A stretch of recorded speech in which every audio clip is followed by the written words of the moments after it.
ওই ম্যাডাম, আপনার যখন এতই গরম লাগে তাহলে জামা পরার কি দরকার? মানে এসব কি বলছিস তুই? আমি কি বলছি সেটা আপনি এখনও বুঝতে পারছেন না, নাকি সব কিছু বুঝে না বোঝার ভান করছেন? আমার তো মনে হচ্ছে আপনি ইচ্ছে করেই আমার জিপারটা খুলে রেখেছেন, যাতে ওই আপনার সাদা শরীরের স্বাদ ছেলেরা দূর থেকেই নিতে পারে। তোর এত বড় সাহস! আমি ইচ্ছে করে আমার জামার জিপার খুলে রেখেছি, তুই আমাকে এই কথা বলার সাহস কই পেলি? তো আপনাকে কি বলবো? আপনি নিজেই সেটা বলে দিন না। আপনি যে আমার জিপার খুলে বাইরে চলে এসেছেন, আপনার বাসায় কি এটা দেখার মতো কোনো মানুষ নেই নাকি? যদি দেখতেই পেত। তাছাড়া আপনি যদি ইচ্ছে করে এরকমটা নাই করতেন, তাহলে তো অবশ্যই আমার জিপারটা লাগিয়ে তারপর বাসা থেকে বের হতেন। দেখ, একটা ফালতু কথা বললে কিন্তু আমি তো সব কটা দাঁত ফেলে দিব বলে দিলাম। আজ্ঞে না ম্যাডাম, সেটার কোনো প্রয়োজন হবে না। এমনিতেই আপনি আমাকে যে থাপ্পড় দিয়েছেন, আমার গাল পুরো ব্যথা করছে। আসলে আপনাদের মতো মেয়েদেরকে ভালো কথা বলতে নেই, ভালো কথা বলতে গেলেই এরকম পরিণয় হয়। যাই হোক, ভালো থাকবেন, আমি গেলাম। এই কথা বলে নীল সেখান থেকে চলে যাচ্ছিল। আর তখনই নেহা তার পিঠে হাত দিয়ে দেখলো সত্যিই তার জামার জিপারটা খোলা। কিন্তু আশেপাশে তো কেউ নেই। এই জিপারটা কাকে দিয়ে লাগাবে এটাই তো বুঝতে পারছে না। তাছাড়া সে এখন যেখানে রয়েছে, এখান থেকে ভার্সিটিতে যেতে প্রায় 5 মিনিটের মতো সময় লাগবে। আর পুরো রাস্তাটাই একটা জনবহুল জায়গা দিয়ে যেতে হবে। আর রাস্তার লোকজন যদি দেখতে পারে নেহার জামার পিছনের জিপারটা খোলা, তাহলে তো রাস্তার লোকজন মজা নেবে আর বাজে কথাও বলবে। তাই নেহা নীলকে পিছন থেকে ডাক দিয়ে বলে, এই ছেলে, তুই যখন বলছিস আমার জামার জিপারটা খোলা, তাহলে এটা লাগিয়ে না দিয়ে তুই এখান থেকে চলে যাচ্ছিস কেন? আমি আপনার জামার জিপার লাগিয়ে দেব কেন? আপনি একটা মেয়ে মানুষ আর আমি একটা ছেলে। তাছাড়া এটা একটা পাবলিক প্লেস, এখানে যদি মানুষজন দেখতে পায় আমি আপনার জামার জিপার লাগিয়ে দিচ্ছি, তাহলে হয়তো আমাকে গণধোলাই খেতে হতে পারে।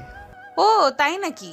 তাহলে তো আমি বলবো যে তুই যদি আমার জামার জিপারটা এখন লাগিয়ে না দিস, তাহলে আমি চিৎকার চেঁচামেচি করে এখানে লোক জড়ো করব, আর সবাইকে বলবো তুই আমার সঙ্গে অসভ্যতামি করতে চেয়েছিস আর তুই আমার জামার জিপারটা খুলে দিয়েছিস। আরে ম্যাডাম, এগুলো কোন ধরনের কথা আমি তো সেটাই বুঝতে পারছি না। আমি আপনার কোন জন্মের শত্রু যে আপনি আমার থেকে শত্রুতার বদলা নিতে চাইছেন? দেখ, এত কথা বলতে আমার একদমই ভালো লাগে না। তোকে যেটা বলেছি সেটাই করতে হবে, না হলে কিন্তু তোর সঙ্গে খারাপ কিছু হয়ে যাবে, এটা তোকে বলে দিলাম। এই বলে নেহা নীলের দিকে এগিয়ে যায়। আর নীল তখন ওখানেই দাঁড়িয়েছিল। এখানে গিয়ে আবারও নেহা নীলকে বলতে লাগলো তার জামার জিপারটা লাগিয়ে দেওয়ার জন্য। নীল কিছুই বুঝে উঠতে পারছিল না কি করবে। একে তো মেয়ে মানুষ, তার উপর আবার এটা পাবলিক প্লেস, লোকজন দেখলে কি হবে সেটাই তো ভাবতে পারছে না। প্রায় 2 মিনিট ধরে নেহা সেখানে দাঁড়িয়ে থাকে, কিন্তু নীল তার জামার জিপার লাগিয়ে দেয় না। তখনই নেহা আবার ধমক দিয়ে নীলকে বলতে থাকে, এই ছেলে, কি সমস্যা তোর? তোকে না বলেছি আমার জামার জিপারটা লাগিয়ে দেওয়ার জন্য? সেটা না করে তুই এভাবে হা করে দাঁড়িয়ে আছিস কেন? নেহার ধমক শুনে নীল অনেকটাই থতমত খেয়ে তোতলাতে তোতলাতে বলতে থাকে, আমি কেন আপনার জামার জিপার লাগিয়ে দেব? আমি বলেছি তাই লাগিয়ে দিবি। হ্যাঁ, আইসা আমার মহারানী, উনি বলেই আমাকে লাগিয়ে দিতে হবে। আপনি কি আমার ঘরের বিয়ে করা বউ নাকি যে আপনি বলবেন আর আমি আপনার জামার জীবন লাগিয়ে? ওরে বাবা রে বাবা, এখন বুঝি আমার জামার জিপারটা লাগিয়ে দেওয়ার জন্য তোকে বিয়ে করতে হবে? আচ্ছা ঠিক আছে, তাহলে চল কাজী অফিসে, আমি তোকে আজকেই বিয়ে করব। এই বলে নেহা খপ করে নীলের হাতটা ধরে ফেলে আর তাকে টানতে টানতে 1 কিলোমিটার দূরে কাজী অফিসের সামনে নিয়ে আসে। এদিকে নীলের হাত পা ঠান্ডা হয়ে আসছে। এই কেমন ডাইনি মেয়ের পাল্লায় পড়েছে সে, এটাই বুঝতে পারছে না। এই মেয়ে কোনো কথাবার্তা ছাড়াই বলছে তাকে বিয়ে করবে। নীল তখনই কাঁদো কাঁদো স্বরে নিহার পায়ে জড়িয়ে ধরে বলতে থাকে, আই এম সরি আপু, আমার ভুল হয়ে গেছে। তুমি প্লিজ আমাকে ক্ষমা করে দাও। আর কখনো আমি এরকম করব না। তুমি আমার মায়ের পেটের আপন বোন, আমাকে ছেড়ে দাও। আমার সঙ্গে এরকম করো না। কিন্তু নেহা এই কথা কোনোভাবেই শুনবে না। সে তার কথায় অনড়। সে যখন যেটা বলে সেটাই করে। সে যখন একবার সিদ্ধান্ত নিয়ে ফেলেছে সে নীলকে বিয়ে করবে, তখন সেটা করেই ছাড়বে। তাই সে নীলের কোনো কথা না শুনে তার শার্টের কলার টেনে ধরে কাজী অফিসের ভিতরে নিয়ে আসে। আর তাদের দুজনকে এভাবে দেখে কাজী সাহেব তো অনেকটাই চমকে গেলেন আর প্রশ্ন করলেন, কি ব্যাপার, কে তোমরা আর এখানে কেন এসেছো? আমরা কি সেটা জানার কোনো প্রয়োজন আপনার নেই। এখানে সবাই যে কারণে আসে আমরাও সেই কারণেই এসেছি। আপনি এখনই লেখালেখির ব্যবস্থা করুন। আমি এই ছেলেটাকে এক্ষুনি বিয়ে করতে চাই। দেখো মা, কে তুমি সেটা তো আমি জানি না, তবে আমি তোমার বোঝার চেষ্টা হিসাবে তোমাকে উপদেশ দিচ্ছি। বিয়ে তো এভাবে হয় না, বিয়ে করতে সাক্ষী লাগে। তোমরা তো দুজনই এসেছো, তোমাদের সঙ্গে তো আর কেউ নেই, তাহলে আমি বিয়েটা পড়াবো কি করে? তাছাড়া বিয়ে পড়াতে হলে নির্দিষ্ট কিছু নিয়ম কানুন মানতে হয়। দেখুন কাজী সাহেব, একদম উল্টাপাল্টা কথা বলবেন না। এইসব কথা শোনার সময় আমার নেই। আপনাকে যেটা বলেছি আপনি সেটাই করুন। এক্ষুনি আমাদের দুজনের বিয়ে পড়ানোর ব্যবস্থা করুন। তা না হলে আপনার এমন অবস্থা করব যেটা আপনি কল্পনাও করতে পারবেন না। এই বলে নেহা তার কলেজ ব্যাগের ভিতর থেকে একটা বন্দুক বের করে আর সেটা কাজী সাহেবের দিকে তাক করে ধরে। এটা দেখে তো কাজী সাহেব অনেকটাই ভয় পেয়ে যায়। নেহাকে বলতে থাকে বন্দুকটা নিচে নামানোর জন্য। উনি তাদের বিয়ের ব্যবস্থা করছেন, কিন্তু নেহা কোনো কথাই শুনতে চায় না। সে আবারও কাজী সাহেবকে ধমক দিয়ে তাড়াতাড়ি সব কিছু করার জন্য বলে। তখন কাজী সাহেব কোনো উপায় অন্তর না দেখতে পেয়ে তাদের দুজনের বিয়ের ব্যবস্থা করেন আর তারপর তাদের দুজনকে বলেন কাবিন নামায় সাইন করতে।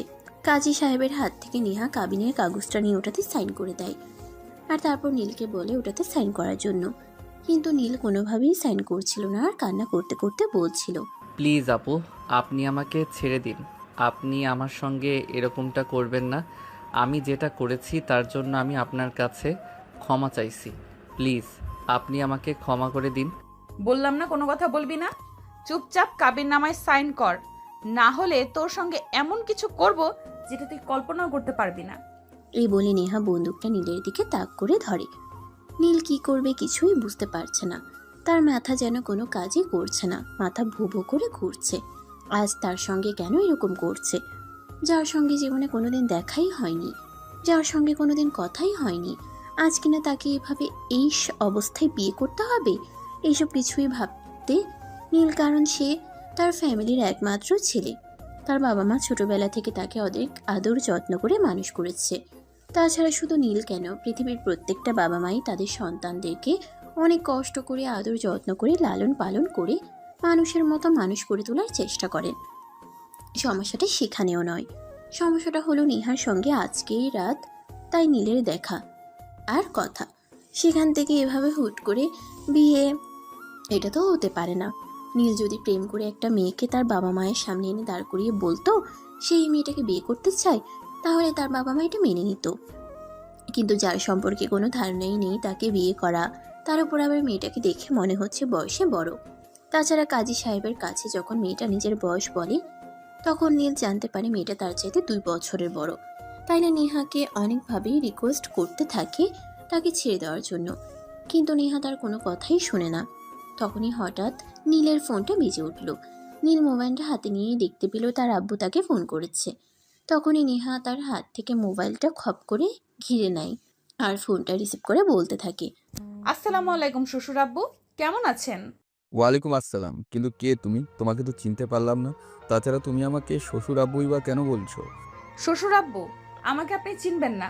আসলে আপনার সঙ্গে একটা দরকার আছে, তাই একটু কথা বলতে চাই। আরে এই মেয়ে আগে তুমি আরে এই মেয়ে আগে তুমি তোমার নিজের পরিচয় তো দাও, তারপর কথা বলো। তাছাড়া আমার ছেলে তো এখনো বিয়েই করেনি। ইনফ্যাক্ট ওর বিয়ের বয়সই এখনো হয়নি।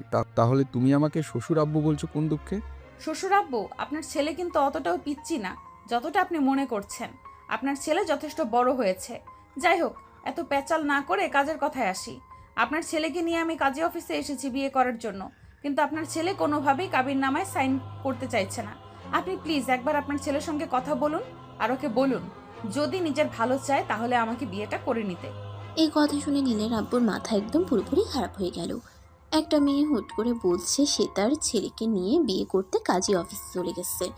এই খবরটা শোনার পর স্বাভাবিকভাবেই প্রত্যেকটা বাবা মায়ের মাথা মেজাজ খুব খারাপ হয়ে যাবে, এটাই স্বাভাবিক।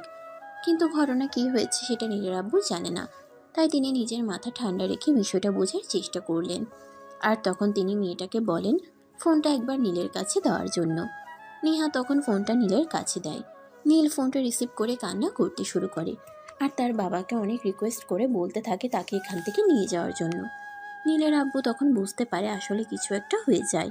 তখন নীলের আব্বু নীলকে প্রশ্ন করে।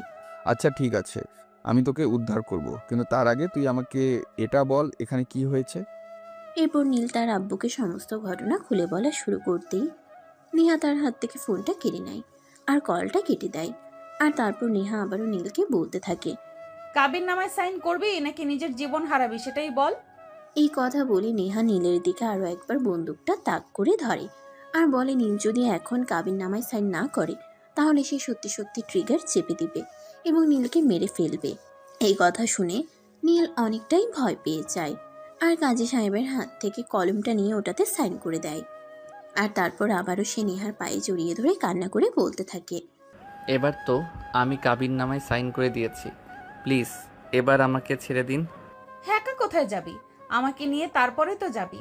তুই তো আমাকে বিয়ে করেছিস, এখন তো আমি তোর বউ, এখন তোর উচিত আমাকে তোর সঙ্গে রাখা। যাই হোক, এখন তো আমি তোর বউ, এবার তুই আমার জিপারটা লাগিয়ে দে।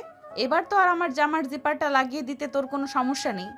এই বলে নেহা পিছন ফিরে তাকায় আর নীলকে ইশারায় তার জামার জিপারটা লাগিয়ে দিতে বলে।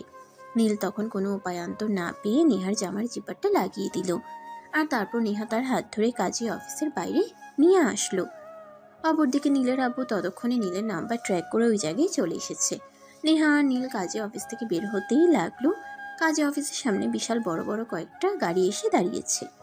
গাড়িগুলো দেখে নীল অনেকটা স্বস্তির নিঃশ্বাস পেল, কারণ এগুলো তাদেরই গাড়ি। গাড়ি থামতেই গাড়ির ভিতর থেকে নীলের আব্বু আর বেশ কয়েকজন লোক বের হয়ে আসলো। নীল তার আব্বুকে দেখেই দৌড়ে গিয়ে তার আব্বুকে জড়িয়ে ধরলো আর কান্না করতে করতে বলতে লাগলো। আর আমাকে যেতে দিন আব্বু, প্লিজ তুমি এই ডাইনি মার্কা মেয়েটার হাত থেকে আমাকে বাঁচাও।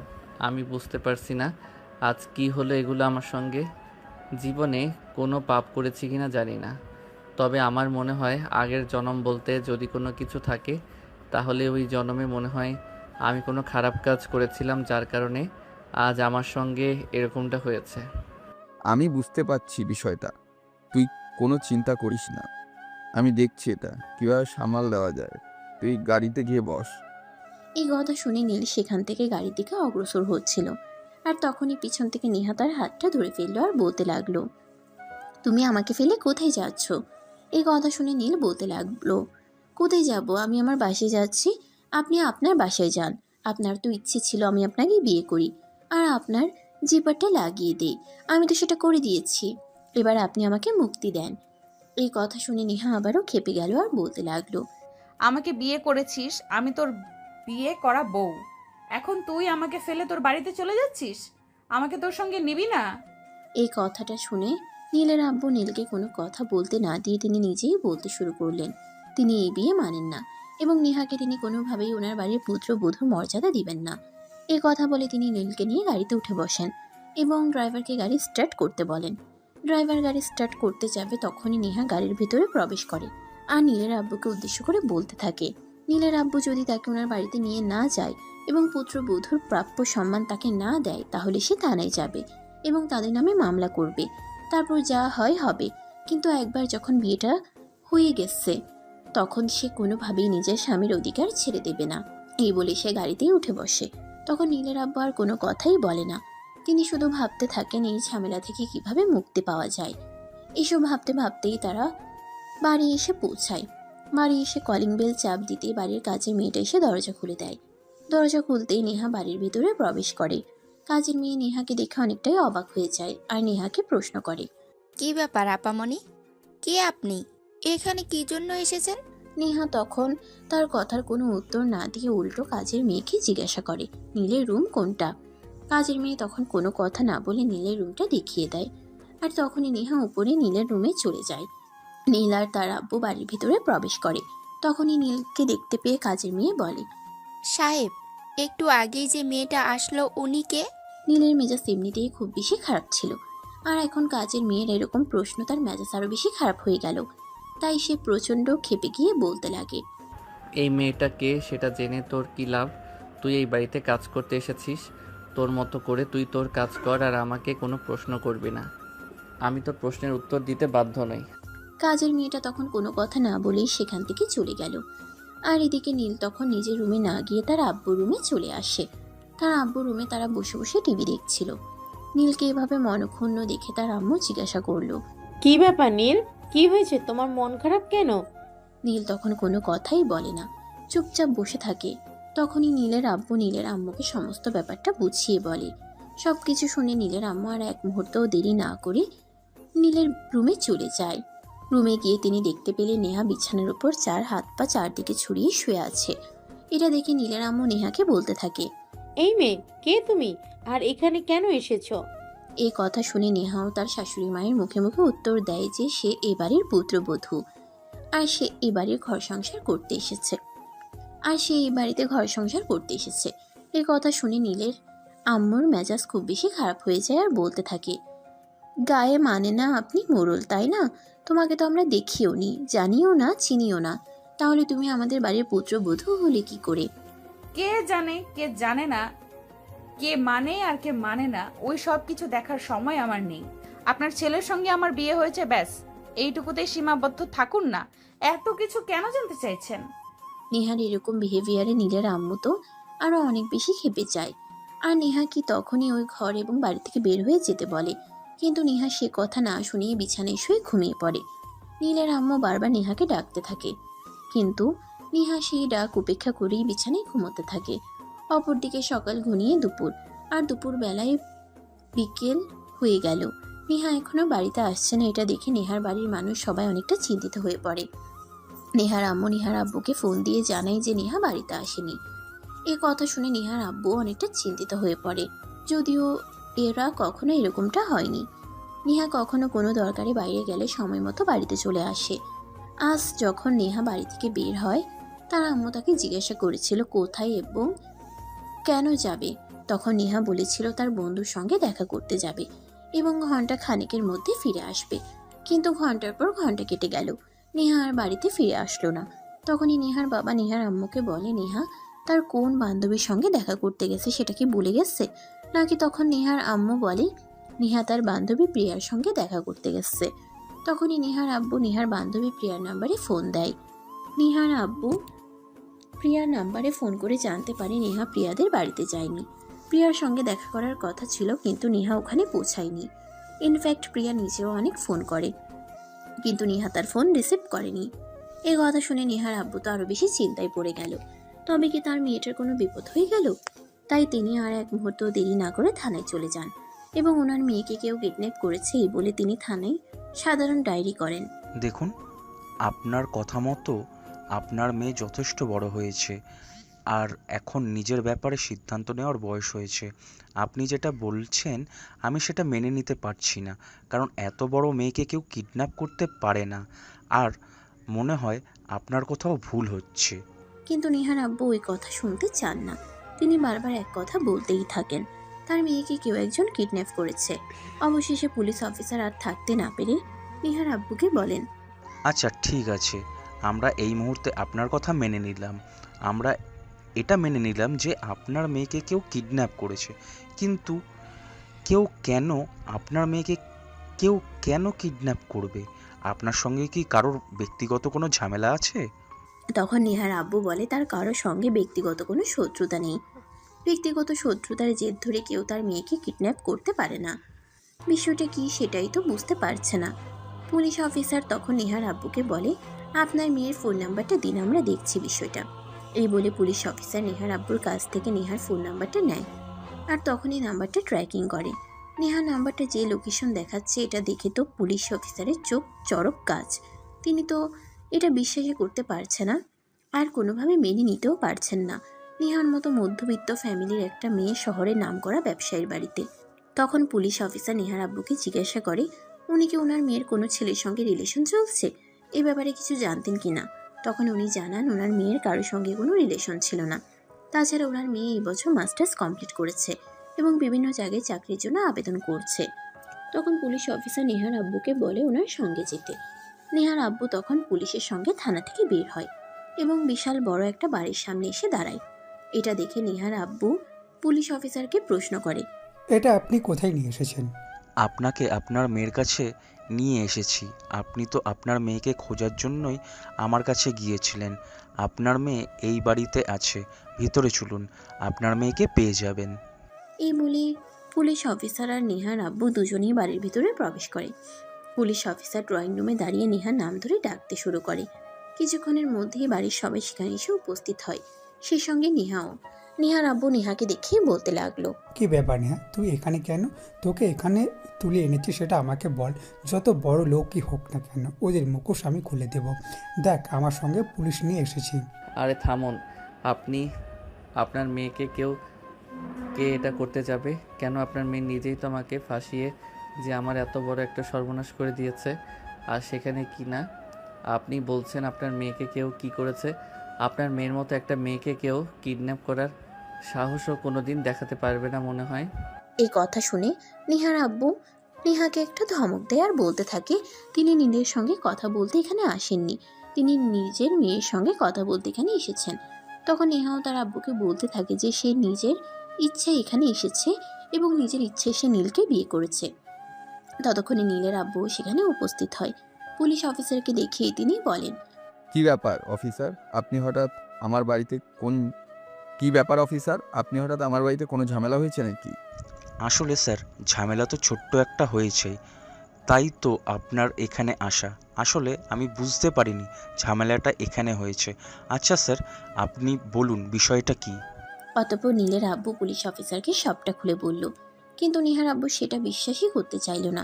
তিনি বলতে লাগলেন তার মেয়ে কখনো এরকমই করতেই পারে না। অপরদিকে তখনই পুলিশ অফিসার নেহার আব্বুকে ধমক দিয়ে থামিয়ে দেয় আর বলতে থাকে, এই যে তেমন আপনি অনেকক্ষণ বকবক করছেন, আপনার আর কোনো কথা শুনতেই চাই না। এখন আপনার মেয়ের মুখ থেকে সব শুনবো। এই বলে পুলিশ অফিসার নেহার দিকে ফিরে তাকায় আর তার কাছ থেকে সবকিছু জানতে চায়। নেহা তখন সবকিছুই পুলিশ অফিসারকে খুলে বলে, আর সে এটা পরিষ্কার করে জানিয়ে দেয় যে সে নীলের বাড়িতেই থাকবে, কারণ তার নীলের সঙ্গে বিয়ে হয়ে গেছে। সে এখন আর এই বাড়ি থেকে কোনোভাবেই ফিরে যাবে না। ঠিক তখনই নীলের আব্বু পুলিশ অফিসারকে বলতে থাকে নেহাকে এই বাড়ি থেকে নিয়ে যেতে। তিনি নেহাকে এই বাড়িতে আর এক মুহূর্তও দেখতে চান না, কারণ নেহা তার ছেলেকে ফাঁসিয়ে নিয়ে বিয়ে করেছে। এটা ঠান্ডা মাথায় পরিকল্পনা করেই করেছে। তিনি এই বিয়ে কোনোদিনও মেনে নেবেন না। এই কথা শুনে নেহা বলতে থাকে, তা শ্বশুর মশাই, সে আপনি যাই বলেন না কেন, আমি কিন্তু কোনোভাবেই এই বাড়ি থেকে কোথাও যাচ্ছি না। আমি এই বাড়িতেই থাকবো এবং আপনার ছেলের সঙ্গে সংসার করব। কোনো অ্যাক্সিডেন্টালি হলেও আপনার ছেলের সঙ্গে বিয়েটা আমার হয়ে গেছে। এই কথা বলে নেহা তার আব্বুকে এই বাড়ি থেকে চলে যেতে বলল এবং সঙ্গে সঙ্গে এসে রুমে চলে যায়। আর এদিকে কোনো উপায়ান্তর না পেয়ে নেহার আব্বু পুলিশ অফিসার নিয়ে ওই বাড়ি থেকে চলে যেতে বাধ্য হয়। নেহার আব্বু বাড়িতে যেতেই নেহার আম্মু দরজা আছে এবং নেহা কোথায় আছে সেটা জানতে চায়। তখনই নেহার আব্বু সবকিছু খুলে বলে। নেহার আম্মু তখন আর এক মুহূর্তও দেরি না করে নেহার আব্বুর কাছ থেকে ঠিকানা নিয়ে ওই বাড়িতে চলে আসে। বাড়িতে এসে কলিং বেল চাপ দিতেই নীল এসে দরজা খুলে দেয়। নীলকে দেখে নেহার আম্মু অনেকটা অবাক হয়ে নীলকে প্রশ্ন করে, ম্যাডাম, এটা তো আমাদের বাড়ি, তাহলে আমি থাকবো না তো এখানে কে থাকবে? মানে এটা তোমাদের বাড়ি? মানে কি আমার মেয়ে তোমার সঙ্গে বিয়ে হয়েছে? এসব আপনি কি বলছেন ম্যাডাম? আমার যার সঙ্গে বিয়ে হয়েছে সে আপনার মেয়ে? দেখো, একদম নেকা সাজার চেষ্টা করবে না। আমার মনে হয় তুমি জেনে শুনে ইচ্ছা করে আমার সঙ্গে এরকমটা করেছো, তাই না? আমি তোমাকে ইংরেজিতে ফেল করেছিলাম আর সেটার জন্য বদলা নিচ্ছ? কথাটা শুনেই নীলের মাথাটা একটা চক্কর দিয়ে উঠল। সে তখনই সোফায় বসে পড়ল আর নেহার আম্মুকে বলতে লাগলো সে কোনো বদলা নিচ্ছে না, উল্টে তার উপর ম্যাডাম হয়তো বদলা নেওয়ার চেষ্টা করছে। কারণ ম্যাডাম যখন তাকে ইংরেজিতে ফেল করিয়েছিল তখন সে ম্যাডামকে বলেছিল তার পরিণাম ভালো হবে না, কারণ সে ইংরেজিতে অতটা খারাপ নয় যে ফেল করবে।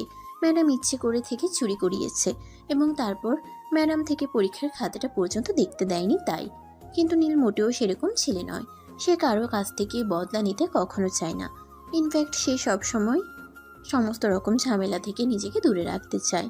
যাই হোক ভিউয়ার্স, চলুন কথা না বাড়িয়ে মূল গল্পে ফিরে আসি। নেহার আম্মু তখন নীলকে বলে নেহাকে ডেকে দিতে, তিনি নেহার সঙ্গে কথা বলবেন। নীল তখন বলে, দেখুন, এমনিতেই আপনার জন্য আমাকে আমার লাইফ থেকে একটা বছর বাদ দিতে হয়েছে। এখন আবার আপনার মেয়ে আমার জীবনটাকে বরবাদ করার জন্য এসেছে। আমি বুঝতে পেরেছি এটা আপনি ইচ্ছে করেই করেছেন। তাই আপনার মেয়েকে আপনি নিজেই খুঁজে নিন, আর পারলে আমার বাড়ি থেকে নিয়ে যান। হ্যাঁ, অবশ্যই আমি তো আমার মেয়েকে এখান থেকে নিয়ে যাব। আমি কি তোমার মতো ছেলের সঙ্গে আমার মেয়েকে বিয়ে দেব নাকি? আমার মেয়ে মাস্টার্স কমপ্লিট করেছে এবছর, আর তুমি সবেমাত্র অনার্স ফাইনাল ইয়ারে পড়াশোনা করছো।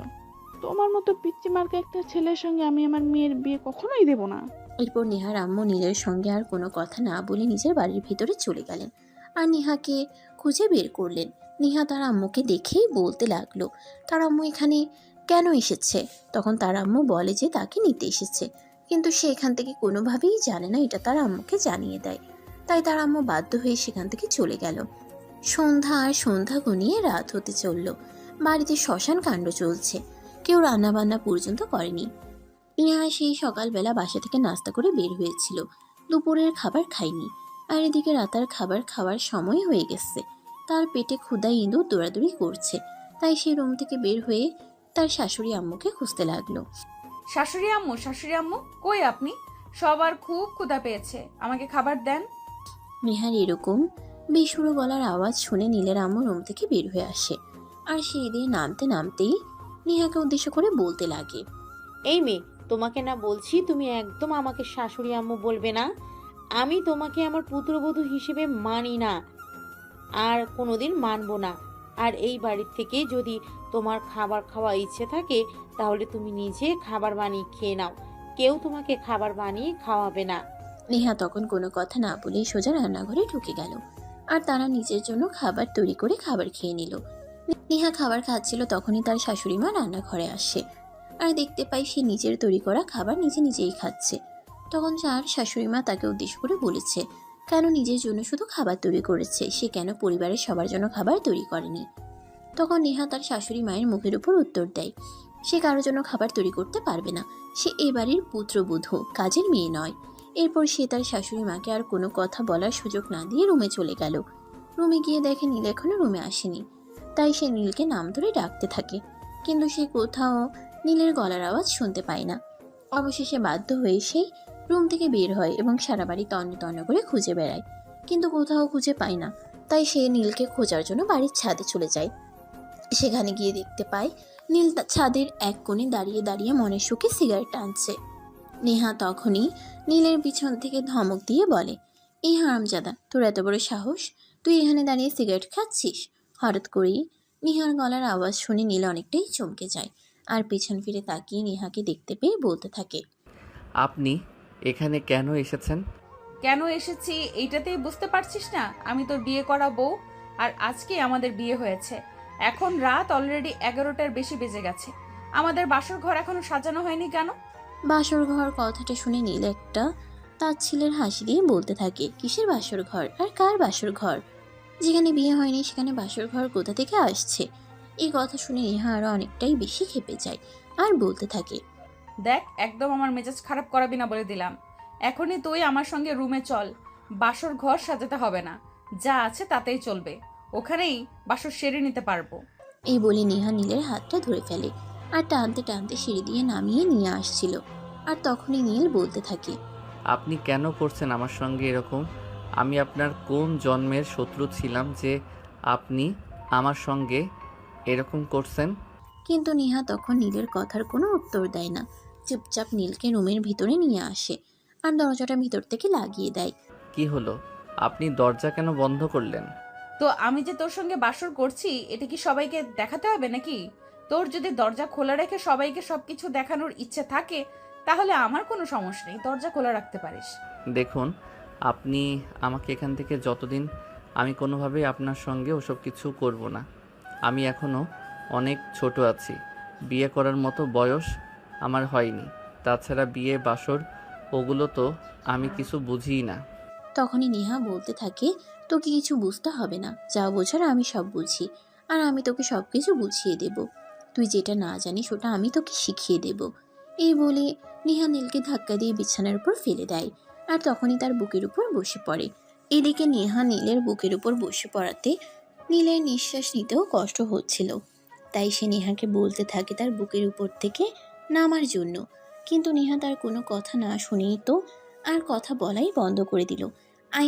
নীলের ঠোঁট দুটো নিজের দখলে নিয়ে নিল আর তারপর ইচ্ছে মতো কিস করতে থাকলো।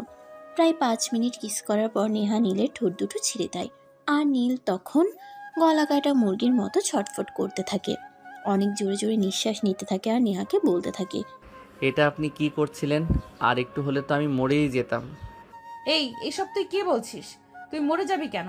এই তো সবেমাত্র তোর সঙ্গে আমার বিয়ে হয়েছে, আর এখনো বাসরটাই করলাম না, আর এখন কিনা তুই বলছিস মরে যাবি? এইভাবে বললে হয় নাকি? আর এত বড় ছেলে হয়েছিস আর এখনো এইটুকু কিসের ভার নিতে পারিস না? দেখ, আমি কিন্তু হেভি রোমান্টিক। আমার সঙ্গে কিন্তু দিনের 24 ঘন্টার মধ্যে 18 ঘন্টাই রোম্যান্স করতে হবে, বাকি 6 ঘন্টা তোকে দিয়ে দেবো। এই বলে নেহা আবারও নীলের ঠোঁট দুটো নিজের দখলে নিয়ে এনে আরও গভীরভাবে কিস করতে থাকে। এভাবে চলতে থাকে বেশ কিছুক্ষণ সময়। নীল প্রথমে নিজেকে কন্ট্রোল করার চেষ্টা করলেও পরে আর পেরে উঠছিল না, তাই সেও নেহার সঙ্গে সঙ্গে রেসপন্স করতে থাকে। হাজার হোক ছেলে মানুষ বলে কথা, লোহার কাছে চুম্বক থাকলে লোহা তো চুম্বককে আকর্ষণ করবে, এটাই স্বাভাবিক। তাই প্রায় বেশ কিছুক্ষণ সময় পর দুজন দুজনের মধ্যে বিলীন হয়ে গেল। আর 1 ঘন্টা ধরে চলল তাদের ভালোবাসার রোমান্টিক আদান প্রদান পর্ব। তাদের ভালোবাসার প্রেমময় মুহূর্ত শেষ হলে দুজনে বিছানায় শুয়ে পড়ে। আর ঠিক তখনই নেহা আবারও এসে নীলকে জড়িয়ে ধরে। তখন নেহাকে নীল বলতে থাকে, কি হলো? আপনি তো আমার মান সম্মান সব কিছু চিনিয়ে নিয়েছেন, তাহলে এখন আবার আমাকে এসে জড়িয়ে ধরেছেন কেন? ও মা, ভালোবাসার মানুষটাকে জড়িয়ে ধরবো এতেও আবার কারণ লাগে নাকি? তাছাড়া বিয়ে যখন করেই নিয়েছি তাহলে এখন থেকে আর একা একা কেন ঘুমাবো? জামাইকে জড়িয়ে ধরে ঘুমাবো। জামাই থাকতে একা একা ঘুম আসবে নাকি? এই বলে নেহা নীলকে আরো শক্ত করে জড়িয়ে ধরে আর ঘুমিয়ে পড়ে। এদিকে নীলের তো কোনোভাবেই ঘুম আসছিল না, কারণ সে সব সময় একা একা ঘুমাতে অভ্যস্ত। সেই যখন ক্লাস 3-তে পড়ে তখন থেকে সে একা একা ঘুমায়, আর এখন কিনা হুট করে তার সঙ্গে একটা মেয়ে ঘুমাবে, এটা সে মেনে নিতেই পারছিল না। তাই সারা রাত চলে গেলেও নীলের চোখে আর ঘুম আসলো না। সারাটা রাত তাকে নির্ঘুম কাটাতে হলো। ফজরের আজান দিচ্ছিল, ঠিক তখনই নীল নেহাকে ঘুম থেকে ডেকে তুলল আর ফ্রেশ হয়ে এসে নামাজ পড়ার জন্য বলল। কিন্তু নেহা কোনোভাবেই ঘুম থেকে উঠতে চাইছিল না। সে আরও ঘুমোবে আর অনেকক্ষণ পর ঘুম থেকে উঠবে। তাই নীল কোনো রকম নেহাকে নিজের বুকের উপর থেকে নামিয়ে ওয়াশরুমে চলে গেল ফ্রেশ হওয়ার জন্য। ফ্রেশ হয়ে এসে সে ফজরের নামাজ আদায় করে নিল। তারপর বের হয়ে গেল মর্নিং ওয়াক করার জন্য। ফাটাফাটি শেষ করে সকাল 8টার দিকে বাসায় ফিরে আসলো। সকাল 8টার প্রতিদিন যখন সে এই টাইমে বাসায় ফিরে আসে, বাসায় এসে দেখতে পায় টেবিল ভর্তি নাস্তা। কিন্তু সে আজ যখন নাস্তা করার জন্য ডাইনিং টেবিলে গেল তখন সে দেখতে পেল পুরো ডাইনিং টেবিল একদম ফাঁকা। টেবিলে কোনো রকম কোনো খাবার নেই। তাই সে তার আম্মুকে ডাকতে থাকে এবং কিছুক্ষণ পর তার আম্মু সেখানে আসলে তার আম্মুকে জিজ্ঞাসা করে টেবিলে কোনো খাবার নেই কেন। তখন তার আম্মু বলে তিনি এই বাড়ির কারোর জন্য কোনো খাবার তৈরি করতে পারবেন না। এই বাড়িতে যে মেয়েটা জোরপূর্বক ঢুকে পড়েছে ওই মেয়েটাকে বাড়ির সবার জন্য খাবার তৈরি করতে হবে, কারণ ওই মেয়েটা নিজেকে এই বাড়ির পুত্রবধূ বলে দাবি করেছে। তাই এসব কথা শুনে নীল আর কোনো কথা না বলে বাড়ি থেকে বের হয়ে গেল। তারপর একটা রেস্টুরেন্ট থেকে সকালে নাস্তা করে নিল। নাস্তা শেষ হলে নীল বাসায় চলে আসলো। বাসায় এসে দেখতে পেল নেহা তখনও ঘুমাচ্ছে। নীল তখন নেহাকে আর ঘুম থেকে ডেকে না তুলেই ভার্সিটি যাওয়ার জন্য তৈরি হয়ে গেল। তারপর বাসা থেকে বের হয়ে সোজা ভার্সিটিতে চলে আসে।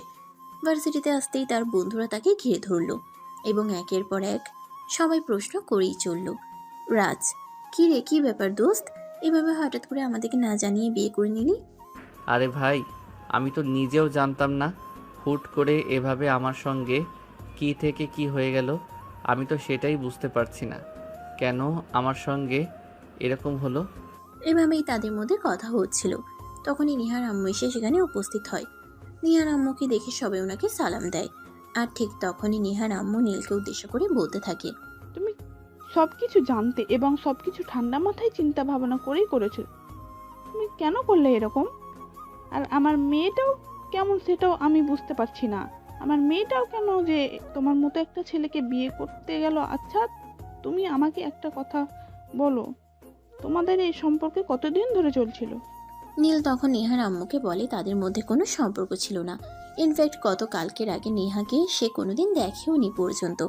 কিন্তু নেহার আম্মু তার কোনো কথাই বিশ্বাস করলো না, উল্টে তাকেই দোষারোপ করলো। আর তখনই আবারও তার বন্ধুরা তাকে প্রশ্ন করতে লাগলো সে কি ম্যাডামের মেয়েকে বিয়ে করেছে, নাকি তখন সে তার বন্ধুদেরকে সমস্ত ঘটনা খুলে ফেলে। সব কিছু শুনে তার বন্ধুরা তাকে বলে, কি বলছিস দোস্ত, অবশেষে কি না ম্যাডামের মেয়েকে বিয়ে করতে গেলি? আরে ভাই, তোরা শুধু শুধু আমাকে কেন কথা শোনাচ্ছিস? আমি কি জানতাম না কি এসব কিছু? ম্যাডাম যেরকম তার মেয়েটাও সেরকম।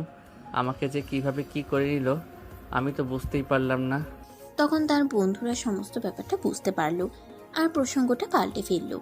তারপর তারা বেশ কিছুক্ষণ ক্যাম্পাসে বসে গল্পগুজব করে তারপর ক্লাসে চলে আসে।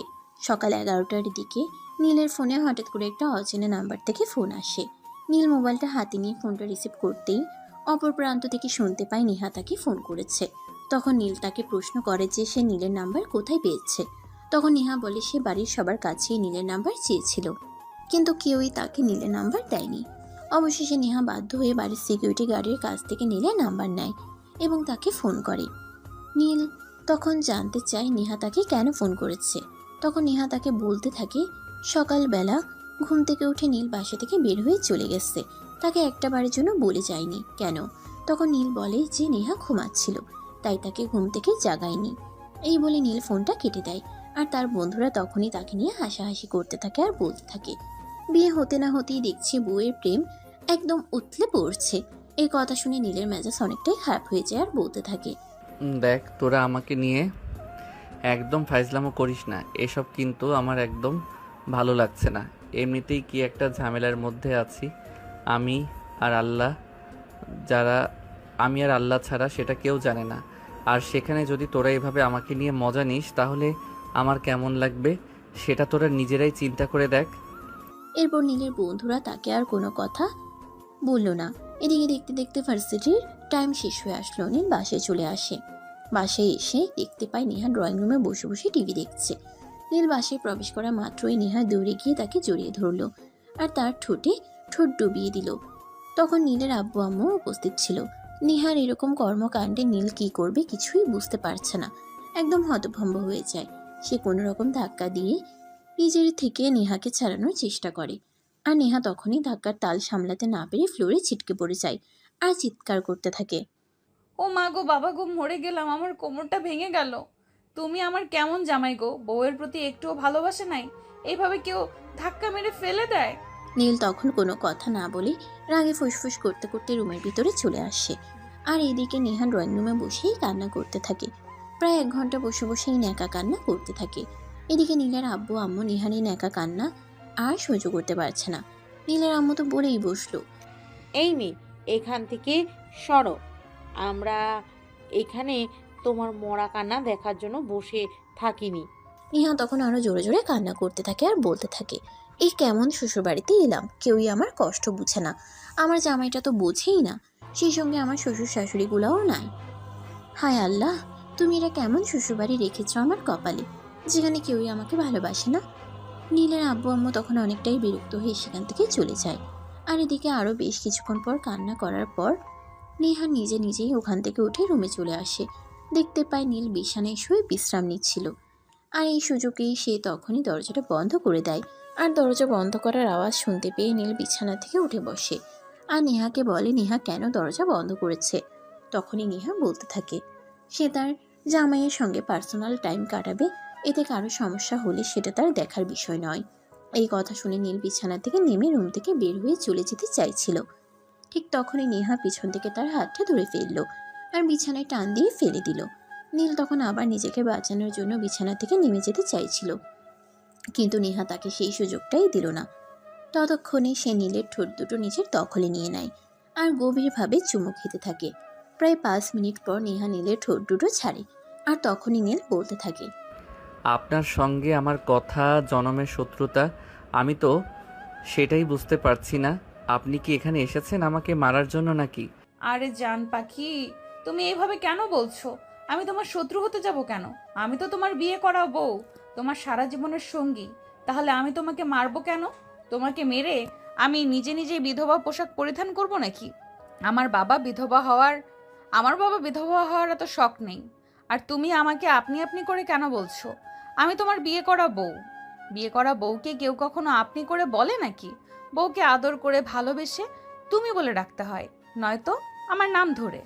দেখুন, আপনার এইসব আদর স্নেহ ভালোবাসা আপনার কাছে রেখে দিন। এরপর নীল আর কোনো কিছু বলার চেষ্টা করলেও আর কোনো কিছুই বলতে পারেনি। নেহা ততক্ষণে আবারও তার ঠোঁট দুটো নিজের দখলে নিয়ে ইচ্ছে মতো চুমু খাচ্ছে। এদিকে নীল তো একদম যাই অবস্থা, সে নিঃশ্বাস পর্যন্ত নিতে পারছে না। আর এদিকে নেহা তো অত্যাচার করেই চলেছে। তার অত্যাচার যেন কোনোভাবেই থামছে না। এভাবেই চলে গেল বেশ কিছুদিন। সেদিন সকালবেলা ফ্যামিলির সবাই একসঙ্গে বসে সকালে নাস্তা করছে।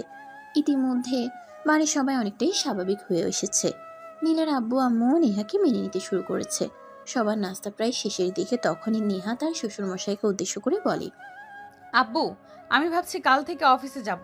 বাড়িতে একা একা বসে থাকতে আমার ভালো লাগে না। অফিস করতে চাও? এটা তো খুবই ভালো কথা। তাহলে তো আমি তোমাকে অফিসে রেখে বাইরের দিকটা সামলাতে পারবো। একা একা অফিস সামলাতে আমি একদম হিমশিম খাচ্ছি। এদিকে নীলের পড়াশোনা শেষ হয়নি, সেও ব্যবসা দেখাশোনা করতে পারছে না। এখন তুমি যদি অফিসে যাও তাহলে আমার জন্য ভালোই হবে। নীলের আব্বুর এই কথার সঙ্গে নীলের আম্মুও যোগ দিল এবং তিনিও সম্মতি জানালেন নেহার অফিসে যাওয়ার বিষয়ে।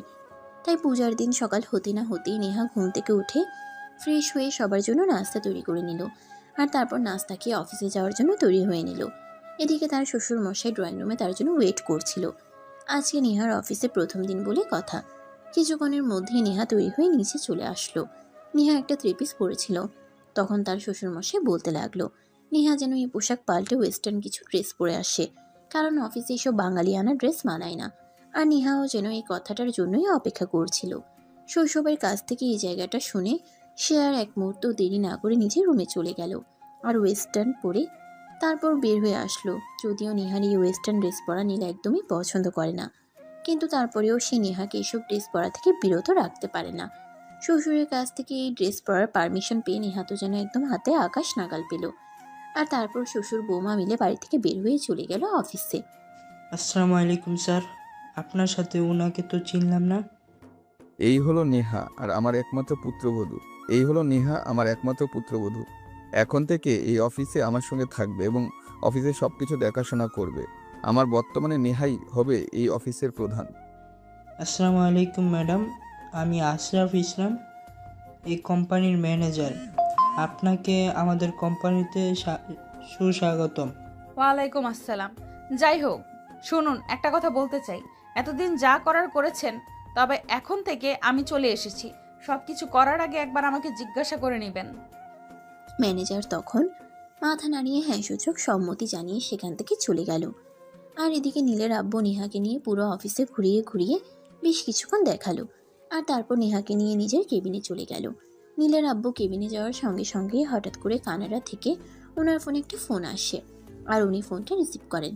বেশ কিছুক্ষণ কথা বলার পর উনি নেহাকে বলেন, নেহা মামনি, তুমি অফিসে আসার পর থেকে দেখছি আমার ভাগ্যটাই খুলে গেছে। এই কানাডার এই কোম্পানির সঙ্গে কাজ করার জন্য বেশ কয়েক মাস ধরে চেষ্টা করছি, কিন্তু তারা কোনোভাবেই আমাদের কোনো রিপ্লাই দিচ্ছিল না। তুমি অফিসে পা দিতে না দিতেই তারা নিজের থেকেই আমাকে ফোন করলো। সত্যি তুমি কতটা ভাগ্যবান সেটাই আমি ভাবতে পারছি না। আর যাই হোক, আমাকে আগামীকালকে এই কোম্পানির সঙ্গে কথা বলতে কানাডায় যেতে হবে। তুমি একা একা সব সামলাতে পারবে তো? আব্বু, কোনো সমস্যা নেই, আপনি কোনো চিন্তা করবেন না, আমি সবটা সামলে নিতে পারবো। আপনি আমার উপর সম্পূর্ণ ভরসা রাখতে পারেন।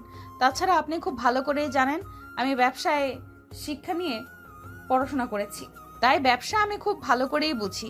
তাছাড়া আপনি পরে যেহেতু আমার স্বামী হবেন এই কোম্পানির একমাত্র, তাহলে সব কিছু আমি না বুঝলেও বুঝে নেওয়ার চেষ্টা করতেই হবে।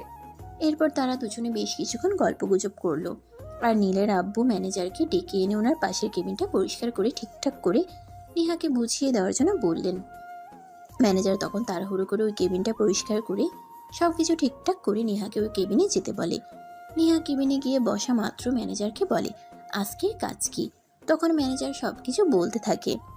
তখনই নেহা ম্যানেজারকে বলে আজকের কাজের ফাইলগুলো নিয়ে আসতে, এগুলো চেক করে নিবে। ম্যানেজার তখন আমতা আমতা করে বলতে থাকে, ম্যাডাম, ওগুলো আপনাকে চেক করতে হবে না। নতুন যে কাজগুলো আসবে সেগুলোর ফাইলে আপনাকে চেক করে দিলেই হবে। এই কাজে সমস্ত ফাইল আমি চেক করে দিয়েছি আর সব কিছু ঠিকঠাক আছে। কিন্তু নেহা তার কোনো কথাই শুনল না। সে তার স্পষ্ট জানিয়ে দিল 10 মিনিটের মধ্যে সমস্ত ফাইল তার টেবিলে দেখা চাই, তা না হলে ম্যানেজারের চাকরি চলে যেতে পারে। ম্যানেজার কোনো উপায়ান্তর না পেয়ে সমস্ত ফাইল নেহার কেবিনে নিয়ে আসলো, আর সবগুলো ফাইল নেহার টেবিলে রাখলো। নেহা এক এক করে প্রত্যেকটা ফাইল চেক করছিল আর চোখে ম্যানেজারকে দেখছিল। ম্যানেজার দরকার নেহার সামনেই দাঁড়িয়েছিল। ফাইলগুলো চেক করা শেষ হলে ম্যানেজারকে নেহা বলতে লাগলো, আগামীকাল থেকে আপনার এই অফিসে আসার কোনো প্রয়োজন নেই। আপনারা যা কাজ সেটা আমি সামলে নিতে পারবো। ম্যাডাম, এসব আপনি কি বলছেন? আমি যদি চাকরি করতে না পারি তাহলে আমার বউ বাচ্চাকে কী খাওয়াবো? ওদেরকে আমি কিভাবে লালন পালন করব? ম্যাডাম, দয়া করে আপনি এরকমটা করবেন না। আপনি প্লিজ আমার উপর একটু দয়া করুন। কিন্তু নেহা ম্যানেজারের কোনো কথাই শুনল না। নেহা পরিষ্কার জানিয়ে দিল, আগামীকাল থেকে যেন ম্যানেজার এই অফিসে চাকরি করতে না আসে, আর যদি আসে তাহলে এর পরিণাম ভয়াবহ হবে। ম্যানেজার তখন নেহার সঙ্গে কোনো কথা না বলে নীলের আব্বু মানে তার বসের সঙ্গে কথা বলতে নীলের আব্বুর কেবিনে চলে গেল। নীলের আব্বুর কেবিনে গিয়ে ম্যানেজার কান্না করতে করতে নীলের আব্বুকে বলতে লাগলো, স্যার, এটা আপনি কেমন লোক নিয়ে এসেছেন?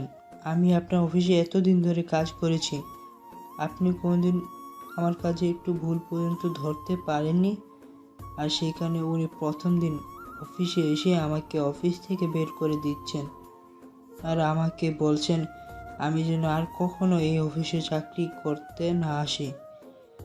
আর এটা কেমন কথা? আমি তো সেটাই বুঝতে পারছি না। এসব আপনি কি বলছেন ম্যানেজার সাহেব? আমি তো কিছুই বুঝতে পারছি না। বৌমা প্রথম দিন এসেই কেন আপনাকে অফিস থেকে বের করে দিবে? আপনি কি বৌমার সঙ্গে কোনো বেয়াদবি করেছেন নাকি কোনো উল্টাপাল্টা কথা বলেছেন? তখন ম্যানেজার নীলের আব্বুকে বলল সে কোনো উল্টোপাল্টা কথা বলেনি আর কোনো বেয়াদবিও করেনি। নীলের আব্বু তখন ভাবতে লাগলো তাহলে কি হয়েছে, বিষয়টা কি সেটা জানার জন্য তিনি নিজেই কেবিন থেকে বের হয়ে নেহার কেবিনে চলে গেলেন। নেহা ওনাকে দেখে উঠে দাঁড়ালেন আর বলতে লাগলেন, কি ব্যাপার আব্বু, আপনি হঠাৎ আমার টেবিলে কোনো সমস্যা হয়েছে নাকি? ম্যানেজার সাহেবকে তুমি কি বলেছো? তাকে নাকি আগামীকাল থেকে অফিসে আসতে না করেছো? হ্যাঁ আব্বু, কারণ উনি এই অফিসে দীর্ঘদিন ধরে চাকরি করছেন, এখন ওনার বিশ্রামে যাওয়া প্রয়োজন। তখন নীলের আব্বু বলতে থাকে এই ম্যানেজার এই অফিসে অনেকদিন ধরে চাকরি করছে বিশ্বস্ততার সঙ্গে, এখন হুট করে ওনাকে বাদ দিয়ে তো আমরা নতুন ম্যানেজার নিতে পারি না। নতুন একজন মানুষকে বিশ্বাস করতেও তো অনেকটা সময় লাগে। এই কথা শুনে নেহা বলতে থাকে, আপনি যাকে এতদিন অন্ধের মতো বিশ্বাস করে এসেছেন সেই মানুষটাই আপনার বিশ্বাসের ঘরে চুরি করেছে। সে এই কোম্পানি থেকে কত লক্ষ টাকা সরিয়েছে সেটার অঙ্ক আপনি কোনোদিনও মেলাতে পারবেন না। কারণ আমি আজকে এসে সবেমাত্র একটা প্রজেক্টের ফাইল চেক করেছি, সেখান থেকে উনি প্রায় 5 লক্ষ টাকা গড়বড় করেছেন। উনি যেদিন থেকে চাকরি করছেন সেদিন থেকে আজ পর্যন্ত যতগুলো প্রজেক্ট বের হয়েছে সবকটা প্রজেক্টেই এরকম করেছেন, যেটা আপনি বুঝতে পারেননি। কারণ আপনি একা একা অফিস সামলাতে গিয়ে কখনো ওনার ফাইলগুলো চেক করতেন না, উনি যেটা বলতেন আপনি সেটাই বিশ্বাস করতেন। এসব কথা শুনে নীলের আব্বুর পায়ের নিচ থেকে যেন মাটি সরে যাচ্ছিল। উনি কিছুই বুঝতে পারছিলেন না এরকমটা কি করে হয়ে গেল। উনি যেই মানুষটাকে বিশ্বাস করে চাকরি দিয়েছিলেন সেই মানুষটা কিনা এত বড় বিশ্বাসঘাতকতা করলো, এটা উনি মেনে নিতেই পারছেন না। যে মানুষটা এত বড় বিপদে পড়ে ওনার কাছে এসেছিলেন একটা চাকরির জন্য, আর সেই মানুষটাই কিনা বিশ্বাসের ঘরে চুরি করলো। নীলের আব্বু প্রচণ্ড রকম খেপে গিয়ে ম্যানেজারের গালে ঠাস ঠাস করে দুটো চড় দিয়ে বলে দিতে লাগলেন, তুমি এক্ষুনি অফিস থেকে বের হয়ে যাও, আমি তোমার চেহারাটাও দেখতে চাই না। আমি সবচেয়ে বেশি খুশি তবেই হব যদি তুমি কোনোদিন আমার সামনে এসে না দাঁড়াও। আমার যে টাকা মেরে দিয়েছে সেটা ফেরত দেওয়ার ক্ষমতা তোমার নেই, আমি সেটা মাফ করে দিলাম, তবে কোনোদিন আমার সামনে পড়ো না, তাহলে হয়তো তোমার সঙ্গে এরকম কিছু হবে যেটা তুমি কখনো আশাও করবে না। সেটা বলতেই ম্যানেজার কান্না করতে করতে নীলের আব্বুর পা দুটো জড়িয়ে ধরলো আর অনেক করে ক্ষমা চাইতে লাগলো। কিন্তু নীলের আব্বু তার কোনো কথাই শুনলো না, চুপচাপ অফিস থেকে বের হয়ে যেতে বলল। ম্যানেজারও তখন আর কোনো উপায় না পেয়ে অফিস থেকে বের হয়ে চলে যেতে বাধ্য হলো। এদিকে নীলের আব্বু নেহাকে কিভাবে কৃতজ্ঞতা জানাবে সেটার ভাষাই খুঁজে পাচ্ছে না। তোমাকে ধন্যবাদ, বা তুমি যদি আজ অফিসে না আসতে তাহলে তো এটা ধরাই পড়তো না, আর দিনের পর দিন এই অনাচার চলতেই থাকতো। কারণ আমি মানুষকে বিশ্বাস করলে পুরোটা দিয়েই বিশ্বাস করি, আর সেই মানুষ কিনা আমার পেছন থেকে এভাবে ছুরি মারলো। এতে ধন্যবাদ দেওয়ার কিছু নেই আব্বু, আমি আপনার পুত্রবধূ আর এটা আমার কর্তব্য। ম্যানেজারকে দেখে আমার কেমন যেন একটা সন্দেহ হয়েছিল, তাই তো আমি এই প্রজেক্টের ফাইলগুলো চেক করতে চাইলাম।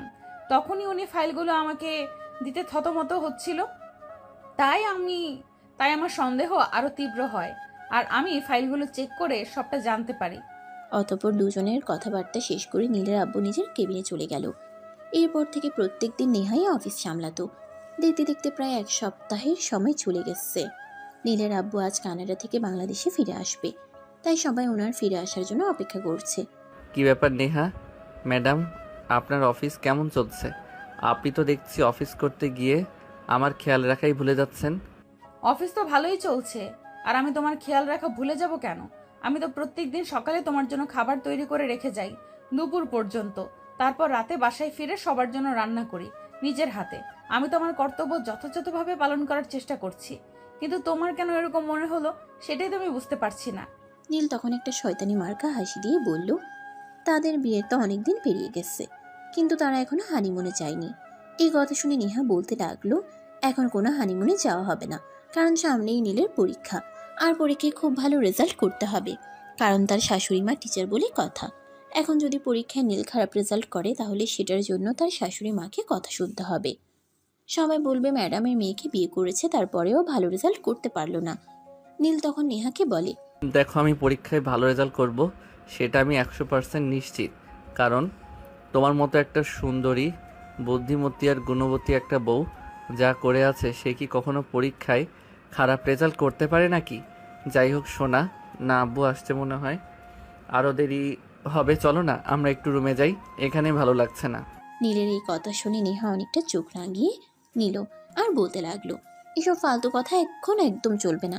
এই বলে নেহা সেখান থেকে উঠে সোজা তার শাশুড়ির রুমে চলে গেল আর শাশুড়ির সঙ্গে গল্প করতে লাগলো। এইভাবে দেখতে দেখতে প্রায় আরো ঘন্টা খানিক সময় চলে গেল।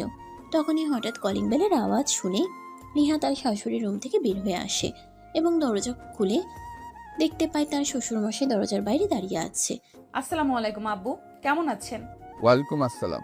এই তো আল্লাহর রহমতে ভালোই আছি। তাছাড়া তোমার মতো পুত্রবধূ যার ঘরে আছে, এখন ভিতরে চলো, তোমার জন্য একটা স্পেশাল সারপ্রাইজ গিফট আছে।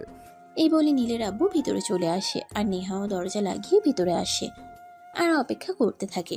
তার শ্বশুরমশাই তার জন্য কি স্পেশাল সারপ্রাইজ গিফট নিয়ে এসেছে ব্যাগ থেকে বের করলেন আর সেটা নেহার দিকে এগিয়ে দিয়ে বললেন তিনি এটা কানাডা থেকে নেহার জন্য নিয়ে এসেছেন, কারণ নেহাকে বিয়ের সময় কোনো কিছুই দেওয়া হয়নি, তাই এটা শ্বশুরমশাইয়ের পক্ষ থেকে তার জন্য প্রথম উপহার। নেহা তো উপহার পেয়ে অনেক খুশি হলো। আকাশ শ্বশুরমশাইকে অনেক অনেক ধন্যবাদও দিতে থাকলো।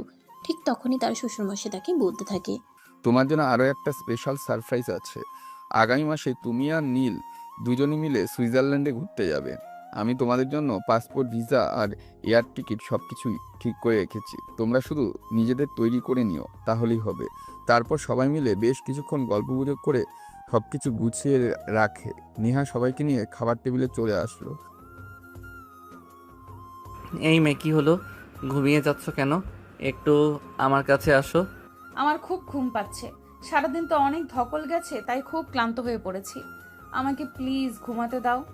এই বলে নেহা আবারও ঘুমিয়ে পড়ছিল, কিন্তু নীল তাকে ঘুমোতে না দিয়ে নিজের কাছে টেনে নিয়ে গেল আর ভালোবাসার আলিঙ্গন করতে লাগলো। নেহা তখন ঘুম ঘুম চোখে নীলকে বলতে লাগলো, এই কি করছো? তোমাকে না বলেছি আমার খুব ক্লান্ত লাগছে, আমি এখন ঘুমাবো, আমায় বিরক্ত করো না।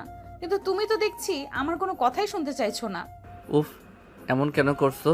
এই তো চুপ থাকো না, আমাকে একটু আদর করতে দাও। আমার তোমার আদর পেতে মন চাইছে, প্লিজ তুমি একটু চুপ করে থাকো। এই বলে নীল নেহার গলা আর ঘাড়ে কিস করতে থাকে। এভাবে প্রায় 10 মিনিট ধরে চলে তাদের কিসিং পর্ব। ততক্ষণে নেহার ঘুম ভেঙে গেছে, সেও নীলের সঙ্গে রেসপন্স করতে থাকে। তখন নীল বলতে থাকে, কি ব্যাপার, তুমি না ঘুমিয়ে গেছিলে, তাহলে এখন আবার জেগে গেলে কেন? তুমি যেভাবে আমার শরীরের উপর অত্যাচার করা শুরু করে দিয়েছো, এরপর কি আর ঘুমিয়ে থাকা যায় নাকি? তাছাড়া আমি কি তোমার চাইতে কোনো কিছুতে কম নাকি? তুমি আমাকে অত্যাচার করবে আর আমি তোমাকে ছেড়ে দেবো নাকি? এই বলে নেহা নীলকে নিজের ভালোবাসায় ভরিয়ে দিতে লাগে।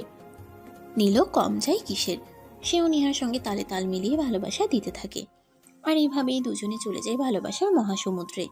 এভাবেই চলে গেল বেশ কিছুদিন।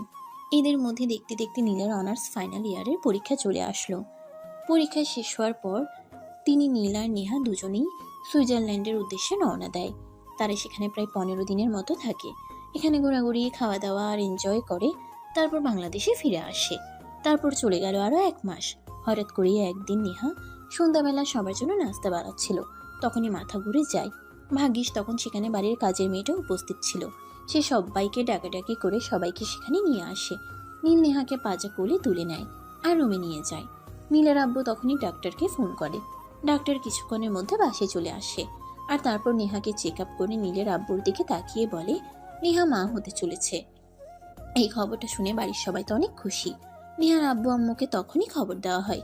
তারাও এই খুশির খবরটা শুনে তখনই সঙ্গে সঙ্গে নীলদের বাড়িতে চলে আসে আর সবাই একসঙ্গে এই খুশির সময়টা উপভোগ করতে থাকে। নীলের আব্বু পরের দিন সকালবেলায় বাসা থেকে বের হয়ে মিষ্টির দোকানে চলে যান আর 100 কেজি মিষ্টি কিনে পুরো এলাকায় সেটা বিতরণ করেন। সেই সঙ্গে সেদিন থেকেই তিনি নেহার অফিসে যাওয়া বন্ধ করে দেন। নেহা সারাদিন বাসায় বসে থাকে। এভাবে বসে থাকতেও তার ভালো লাগে না, খুব বোরিং ফিল হয়। কিন্তু সে কি করবে, শ্বশুর শাশুড়ি ইতিমধ্যে তাকে অনেক বেশি ভালোবেসে ফেলেছে, এমনকি নীলও তার প্রেমে পড়ে গেছে। এখন তো নীল তাকে ছাড়া আর কোনো কিছু কল্পনাই করতে পারে না, এমন একটা অবস্থা। তাই নীল নেহাকে এক গ্লাস পানি পর্যন্ত নিয়ে খেতে দেয় না। নেহা সারাদিন বিছানায় শুয়ে থাকে, ব্যালকনিতে বসে থাকে, টিভি দেখে, এগুলো করে সময় কাটায়। এগুলোতে তার মন একদম ভালো লাগে না, কারণ সে প্রচণ্ড কর্মঠ মেয়ে, সে কাজ করে খেতেই ভালোবাসে। অন্তত বাড়ির কাজগুলো তাকে করতে দেওয়া হোক, বাড়ির কাজ না হলে তার নিজের কাজগুলো অন্তত, কিন্তু কেউ তার কোনো কথাই শুনবে না, তাকে কোনো কাজ করতে দেবে না। এতে নেহা অনেকটাই বিরক্ত। তোমরা আমার সঙ্গে কি শুরু করেছো আমি তো এটাই বুঝতে পারছি না। আমার এগুলো আর ভালো লাগছে না। আমি একটু ভালো মতো বাঁচতে চাই। তোমরা তো আমাকে একদম মানসিক ডিপ্রেশনে ফেলে দিচ্ছ, আমাকে মানসিক রোগী বানিয়ে দিচ্ছ। আমার জান পাখি, আমার ময়না টিয়া এভাবে কথা বলে না। তুমি আমার 10টা না 5টা না একটা মাত্র আদরের লক্ষ্মীমন্তর বউ। তোমাকে দিয়ে কি কোনো কাজ করাতে পারি না কি? এতদিন করেছো, বেশ করেছো, কিন্তু এখন তুমি আমার সন্তানের মা হতে চলেছ। এখন তো তোমাকে একটা কেয়ার নিতেই হবে। হাজার হোক তোমার পেটে আমার বংশের প্রদীপ বেড়ে উঠছে বলে কথা। ও বুঝতে পেরেছি, তুমি আমাকে ভালোবাসো না, শুধুমাত্র আমার পেটে যে রয়েছে তার জন্যই আমাকে এগুলো দেখাচ্ছ। এই পাগলি, একদম ওরকম চিন্তা করবে না। আমি তোমাকে অনেক ভালোবাসি। আর আমাদের অনাগত সন্তানকেও, সে তো এখনও পৃথিবীতে আসেনি, তার যাতে কোনো ক্ষতি না হয় সেই জন্যই তো তোমাকে এভাবে প্রোটেকশন দিয়ে রাখা হয়েছে। তাছাড়া তুমি কি চাও না আমাদের সন্তান সুস্থভাবে পৃথিবীতে আসুক? কেন চাইবো না? আমি কি তার সৎমা নাকি? নীল তখন নেহাকে নিজের বুকে টেনে নেয় আর বলতে থাকে, নীল যেটা করছে সেটা তাদের অনাগত সন্তানের মঙ্গলের জন্যই করছে। নেহা যেন উল্টোপাল্টা কিছুই না করে, নীল যেটা বলছে সেটা যেন মেনে নেয়। তখন নেহা তার কথায় কোনো প্রতিউত্তর করে না, চুপচাপ সবকিছু মেনে নিল। আর এভাবে দেখতে দেখতে 9টা মাস কেটে গেল। আজ সকালবেলা নাস্তা শেষ করে নীল তার আব্বুর সঙ্গে অফিসে চলে গেছে, কারণ তার আব্বু একা একা অফিস সামলাতে পারছে না। তাই বাধ্য হয়ে নীলকে অফিসে জয়েন করতে হলো। নীলের আম্মু একটা দরকারি কাজে বাসা থেকে বের হয়েছে। নিহার দেখাশোনা করার জন্য বাড়ির কাজের মেয়েটাকে রেখে যাওয়া হয়েছে। হঠাৎ করে নিহার পেটে ব্যথা শুরু হলো, একদম প্রচণ্ড ব্যথা।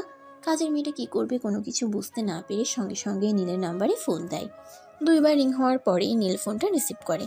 সে খুব ভালোভাবেই বুঝতে পারে হয়তো নিহার কোনো সমস্যা হয়েছে, তাই সে ফোন রিসিভ করে নিহার কথা জানতে চায়। আর তখনই তাদের কাজের মেয়েটা তখন তাকে সব কিছু খুলে বলে। নীল তখন আর এক মুহূর্তও দেরি না করে অ্যাম্বুলেন্স ফোন করে বাসায় চলে আসে। সে বাসায় এসে দেখতে পায় নেহা ব্যথায় কাতরাচ্ছে, পুরো শরীর একদম ব্যথায় নীল হয়ে গেছে। নীল কি করবে কিছুই বুঝতে পারছে না, তার মাথা যেন একদমই কাজ করছে না। ততক্ষণে তার আব্বু আম্মু বাসায় চলে আসে। তারপর সে তার আব্বু আম্মুর সহায়তায় নেহাকে হসপিটালে নিয়ে চলে আসে। হসপিটালে আগে থেকে কথা বলাই ছিল। নেহাকে হসপিটালে নিয়ে আসে মাত্রই তাকে ওটিতে নিয়ে যাওয়া হলো। প্রায় 1 ঘন্টা পর ওটি থেকে ডাক্তার বের হয়ে আসলেন। নীল তখনই দৌড়ে ডাক্তারের কাছে গেল আর নেহার কি হয়েছে সেটা জানতে চাইল। ডাক্তার তখন হাসি মুখে নীলকে জানায় সে কন্যা সন্তানের বাবা হয়েছে এবং মা সন্তান দুজনেই সুস্থ আছে। এই খবরটা শুনে সবাই অনেক খুশি হয়।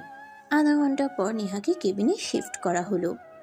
নেহা কেবিনে আসা মাত্রই নীল ছুটে তার কাছে চলে গেল আর বলতে লাগলো, তোমাকে অনেক ধন্যবাদ আমাকে পিতৃত্বের স্বাদ অনুভব করানোর জন্য।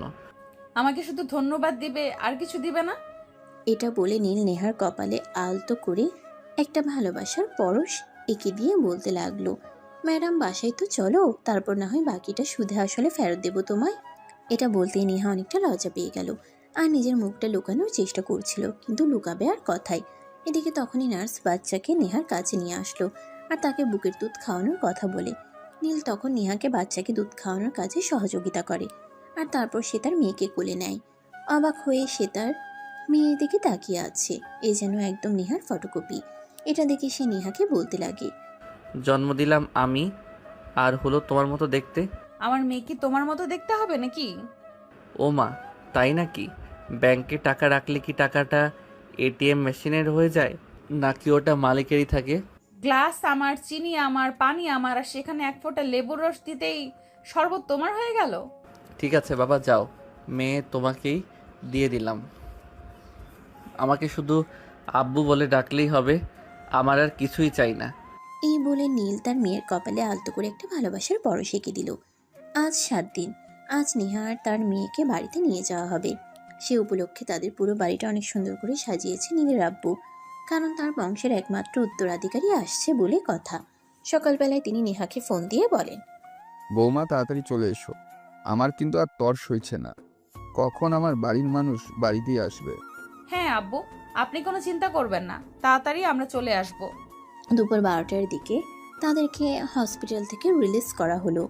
আর তারপর নীল, নেহার আব্বু আম্মু, নেহা আর তাদের ছোট্ট পুচকি সোনাটাকে নিয়ে তারা হসপিটাল থেকে বের হয়।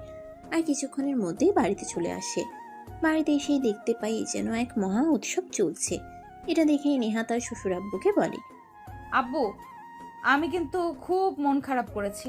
আমার বিয়েতে কোনো অনুষ্ঠান করেনি, আর এখন আপনার নাতনি আসছে বলে বাড়িটাকে এত সুন্দর করে সাজিয়েছেন আর এত বড় করে অনুষ্ঠান করতে চলেছেন। তখন তার শ্বশুরমশাই বলতে থাকে, তারা যদি এভাবে বিয়ে না করতো তাহলে তিনি তাদের বিয়েটাও মহা ধুমধামের সঙ্গেই আয়োজন করতেন। কিন্তু যা হওয়ার তা তো হয়ে গেছে। অতীতের কথা মনে করে মনে কষ্ট নিয়ে তো আর লাভ নেই। এখন বাড়িতে নতুন মেহমান এসেছে, তাই এখন এই সব কিছু ভুলে যাওয়া উচিত আর নতুন মেহমানকে নিয়ে খুশি থাকা উচিত। নেহা তখন মুচকি হেসে বলল, হ্যাঁ আব্বু, আপনি একদম ঠিক কথাই বলেছেন। আমি তো শুধুমাত্র আপনার সঙ্গে একটু দুষ্টুমি করছিলাম মাত্র। এরপর নেহার শাশুড়ি মা নেহা আর তার মেয়েকে বরণ করে বাড়িতে তুলে নিল। অপরদিকে নেহার শ্বশুর মশাই এলাকার গণ্যমান্য ব্যক্তিবর্গ থেকে শহরের বড় বড় ব্যবসায়ীদেরকে ওনার বাড়িতে ইনভাইট করেছেন ওনার নাতনির বাড়িতে পা রাখা উপলক্ষে। মহা ধুমধামের সঙ্গে পালন করা হলো নেহার মেয়ের বাড়িতে আসার আনন্দ উৎসব। সবাই অনেক আনন্দ উল্লাস করলো। আর এরপর দেখতে দেখতেই চলে গেল প্রায় 4 বছর। ইতিমধ্যে নেহার মেয়েকে স্কুলে ভর্তি করানো হয়েছে। নেহার মেয়েটা দেখতে একদম মাশাআল্লাহ নেহার মতোই হয়েছে, যেমন গুণবতী, রূপবতী এবং বুদ্ধিমতী। সব দিক থেকেই একদম পারফেক্ট। কোনো দিক থেকেই কেউ নেহার মেয়েকে হারাতে পারবে না। এটা দেখে তো নীল প্রায়ই বলে, নেহা, তোমার মেয়ে একদম তোমার ফটোকপি। এতে যে তোমার হিংসা লাগে সেটা তো আমি খুব ভালোভাবেই বুঝতে পারছি। না রে বাবা, আমার মেয়েকে আমি হিংসা করব কেন? আমার তো আরও গর্ব হয় যে আমার বউ আর আমার মেয়ে দুজন সেম সেম। সত্যি নেহা, একটা সময় তোমার প্রতি আমার অনেক রাগ অভিমান থাকলেও এখন কিন্তু তোমার প্রতি আমার কোনো রাগ অভিমান নেই। রয়েছে এক বুক ভালোবাসা আর আকাশ সমান সম্মান, শ্রদ্ধা। তোমাকে আমার স্ত্রী হিসেবে পেয়ে আমার জীবন ধন্য। এই বলে নীল নেহার কপালে আলতো করে একটা ভালোবাসার পরশ এঁকে দিতে যাবে, তখনই তাদের মেয়ে অদিতি রুমে চলে আসে আর এটা দেখে বলতে থাকে, আমি সবাইকে বলে দেব বাবা মা আমাকে পাপ্পি দিয়েছে। মেয়ের এমন কর্মকাণ্ড দেখে তারা দুজনেই তাজ্জব বনে গেল আর অনেকটা লজ্জায় পড়ে গেল। নীল তখন তার মেয়েকে নিজের কাছে টেনে নিল আর বলতে লাগলো, আম্মু, এদিকে আসো, আমি তোমাকেও আদর করে দিচ্ছি। তবে তুমি কিন্তু কারো কাছে কিছু বলবে না। ঠিক আছে পাপ্পা, তাহলে তুমি আমাকে ঢুকালে 2টা চুম্মা দাও, তাহলে আমি আর কাউকে কিচ্ছু বলবো না। নীল তখন নিজের মান-ইজ্জত রক্ষার্থে আর এক মুহূর্ত দেরি না করে তার মেয়ের গালে 2টা পাপ্পি দিয়ে দিল। মেয়েটাও হাসতে হাসতে দৌড়ে সেখান থেকে চলে গেল। অপরদিকে নেহা তখন নীলকে রাগ দেখাতে লাগলো আর বলতে লাগলো, তুমি একদম বদলালে না, সবসময় একই রকম থাকবে। আমার কি দোষ বলো? তোমার মতো সুন্দরী বউ থাকলে তার থেকে নিজেকে দূরে রাখা যায় নাকি? আমার তো মন চায় চুম্বক যেভাবে লোহার সঙ্গে আটকে থাকে আমিও ঠিক সেভাবেই তোমার সঙ্গে আটকে থাকি। কিন্তু তখনই যে অদিতি চলে আসবে সেটা আমি জানতাম নাকি? নেহা তখন নীলের কথার কোনো উত্তর না দিয়ে সেখান থেকে চলে গেল। পরদিন সকালবেলা ঘুম থেকে উঠে ফ্রেশ হয়ে সবার জন্য নাস্তা বানালো। অদিতিকে ঘুম থেকে ডেকে তুললো। তারপর হাত মুখ ধুয়ে ফ্রেশ করিয়ে স্কুলে যাওয়ার জন্য তৈরি করে দিল। তার টিফিন বক্স তৈরি করে দিল। অদিতি তার দাদুর সঙ্গে স্কুলে যাবে। নেহা তার শাশুড়ি আম্মুকে ডেকে বলে, আম্মু, অদিতিকে তৈরি করে দিয়েছি, আপনি ওকে নিয়ে যান, আমার অফিসের সময় হয়ে যাচ্ছে, আমি চলে যাচ্ছি। আম্মু, তুমি অফিস থেকে আসার সময় আমার জন্য অনেকগুলো চকলেট নিয়ে আসবে। দাদুকে আমি যতই বলি না কেন, দাদু আমাকে চকলেট কিনে দেয় না। আমি কি শুধু বলি চকলেট খেলে নাকি দাঁতে পোকা হবে। হ্যাঁ আম্মু, একদম সত্যি কথা, চকলেট খেলে বাচ্চাদের দাঁতে পোকা হয়। তুমি ওগুলো খেও না, ওগুলো পুষ্টিকর খাবার নয়। আমি তো তোমাকে সবসময় পুষ্টিকর খাবার দেওয়ার চেষ্টা করি, তুমি একদম বাইরের খাবার খেও না, বাইরের খাবার খেলে পেটে অসুখ হয়। আম্মু প্লিজ, তুমি না আমার ভালো আম্মু, তাহলে তুমি আমাকে এভাবে বলো কেন? আমার চকলেট খেতে খুব ইচ্ছে করছে। ঠিক আছে আম্মু, আমি অফিস থেকে আসার সময় তোমার জন্য জাস্ট 2টো চকলেট নিয়ে আসবো। এরপর কিন্তু তুমি আর বায়না করতে পারবে না, মনে থাকবে? হ্যাঁ আম্মু, মনে থাকবে। তোমাকে ধন্যবাদ। আই লাভ ইউ আম্মু, I love you so much. এই বলে অদিতি নেহার গালে ছোট্ট করে একটা পাপ্পি দেয়। তখন নেহা অদিতিকে পাপ্পি দেয় আর তার কাছ থেকে বিদায় নিয়ে অফিসে চলে যায়। এদিকে কিছুক্ষণ পর নীলার আম্মু অদিতিকে নিয়ে স্কুলে চলে যায়। তাদের স্কুল ছুটি হয় দুপুর 12টায়। তারপর তারা দুজনে বাসাতেই থাকে। দুপুর 2টায় অদিতির প্রাইভেট টিউটর ওকে পড়াতে আসে। এভাবেই চলে তাদের প্রতিদিনকার রুটিন। অপরদিকে নেহা অফিসে এসে হাজারটা কাজ নিয়ে ব্যস্ত থাকে। তারপর আবার সবকিছুর পরেও নীলের দুষ্টুমি তো আছেই। দুপুরবেলা নেহা নিজের কেবিনে বসে কাজ করছিল। ঠিক তখনই নীল সেখানে আসার বলে, কি হলো, তুমি এখনো কাজ করছো কেন? লাঞ্চ করবে না নাকি? করব আরো পরে, আমার কাজ এখনো শেষ হয়নি, আগে কাজ শেষ করে নেই তারপর। এই কথা বলে নেহা নিজের কাজে মনোযোগ দেয় আর কাজ করতে থাকে। তখনই নীল নেহার সামনে থেকে উঠে এসে নেহাকে পিছন থেকে জড়িয়ে ধরে। এটা দেখে নেহা বলতে থাকে, এই কি করছো, ছাড়ো, অফিসের কেউ চলে আসলে দেখে ফেলবে। কেউ দেখবে না, আমি দরজা বন্ধ করে রেখেছি। দেখো, একদম বিরক্ত করবে না, আমি এখন খুব গুরুত্বপূর্ণ একটা ফাইল নিয়ে কাজ করছি, যদি কিছু একটা ভুল হয় তাহলে পুরো ফাইলটার কাজ আমাকে আবার করতে হবে। সব সময় শুধু কাজ কাজ আর কাজ। যতক্ষণ বাসায় থাকো ততক্ষণ কাজ, যতক্ষণ অফিসে থাকো ততক্ষণ কাজ। তুমি আমাকে পেয়েছোটা কি সেটাই বুঝতে পারছি না। তুমি শুরুর দিকে আমাকে অনেকটা ভালোবাসো, এখন আমাকে আর ভালোই বাসো না। সব সময় শুধু আমাকে কাজের অজুহাতে দেখিয়ে ভালোবাসা থেকে বঞ্চিত করো। আরে বাবা, আমার কাজ আছে তো, সেগুলো করবে কে? অফিসে এসে অফিসের কাজ করতে হয়, বাসায় গিয়ে বাসার কাজ করতে হয়, তুমি তা জানোই। আমি অন্যের করা কাজ পছন্দ করি না, আমি আমার সম্পূর্ণ কাজ নিজেই করতে চাই। তুমি তোমার কাজ নিয়ে থাকো, আমি তোমাকে আর কিছুই বলবো না। এই কথাটা অভিমানের সুরে বলে নীল সেখান থেকে বের হয়ে চলে যায়। আর এদিকে নেহা নিজের কাজ করতে থাকে। এভাবে দেখতে দেখতে দুপুর ঘনিয়ে বিকেল হয়ে গেল। নেহা অফিস থেকে বের হয়ে একটা সুপার শপ থেকে তার মেয়ের জন্য কিছু চকলেট কিনে নিল আর তারপর বাসায় চলে আসলো।